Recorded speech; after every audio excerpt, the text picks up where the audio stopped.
Skyrock pour les militaires. Le service national volontaire, les candidatures sont ouvertes. La ministre des Armées et des Anciens Combattants, Catherine Vautrin, ainsi que les chefs d'état-major ont officiellement lancé les candidatures pour le service national rénové volontaire et purement militaire. Précision avec la ministre des Armées. Les premiers candidats vont donc pouvoir déposer leur dossier jusqu'au mois d'avril pour une réponse qui leur sera donnée au plus tard le 1er juillet 2026. Pour cette première cohorte, nous retiendrons 3000 jeunes, garçons et filles, âgés de 18 à 25 ans au moment de leur incorporation. Ils débuteront leur service, date importante à retenir, entre septembre et novembre 2026 pour une durée de 10 mois sur le territoire national. Chacun sait bien que par territoire national, nous entendons Hexagone et Outre-mer.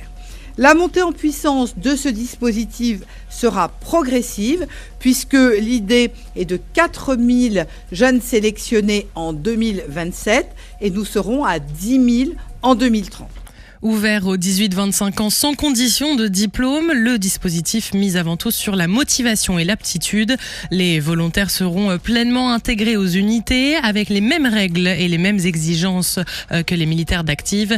Voici le chef d'état-major des armées, Fabien Mandon. Je pense que le message important, c'est que chacun avec sa personnalité, avec son style peut venir.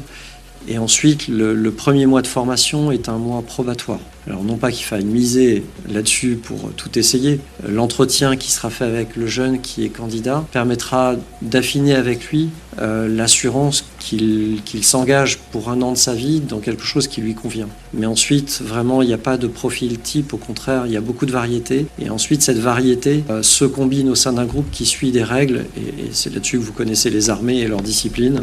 On se lève tôt, on fait des choses ensemble, on marche au pas. Et ce qui crée la force d'un collectif, en fait. Et je pense que dans un monde où on peut tous regretter parfois des démarches un peu trop individualistes, là, au contraire, nous, on mise beaucoup sur le collectif. L'armée de terre accueillera la majorité des appelés, suivie par la Marine nationale et l'armée de l'air et de l'espace.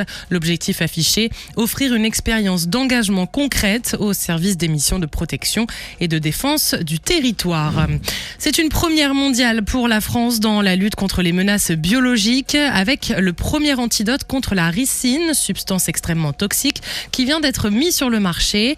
Il a été développé par la PME française Fabentech, soutenu par le ministère des Armées, avec l'appui de la Direction générale de l'armement et de l'expertise scientifique constante du service de santé des armées.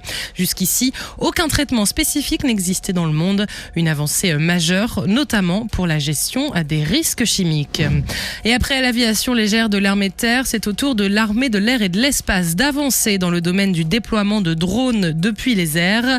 La Direction générale de l'armement a mené récemment une série d'essais de largage de drones depuis un avion de transport A400M Atlas.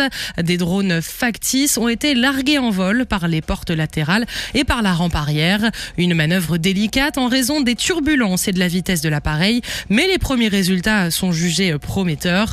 D'autres essais sont déjà prévus sur des avions de transport C-130J et CASA. À terme, cette capacité pourrait permettre de multiplier les missions et les options opérationnelles. Sur terre, sur mer, comme dans les airs. Skyrock PLM, en équipe avec Uneo, la mutuelle des forces armées.